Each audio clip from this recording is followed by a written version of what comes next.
கிராஃப்டினஸ் of the evil team என்ன அப்படின்னா, நம்ம ஆர்கன்ஸே நம்ம வாயை யூஸ் பண்ணி நம்மளே மரணத்தை அறிக்கையிட வச்சு அதை சுதந்திரிக்க வைப்பது தான் அந்த என்டையர் பிளான். அப்போ நம்ம விழித்திருந்து நம்ம கொஞ்சம் we should be like clear மைண்டில் இருந்து அந்த வேத வசனத்தை நம்ம அறிக்கையிட்டு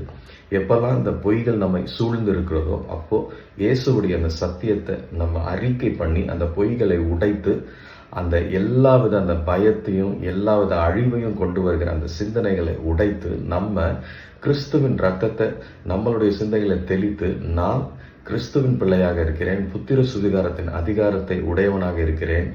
எனக்கு எந்த வியாதியும் பலவீனம் சோர்வும் என்னை ஆதிக்கம் செலுத்த முடியாது, மாறாக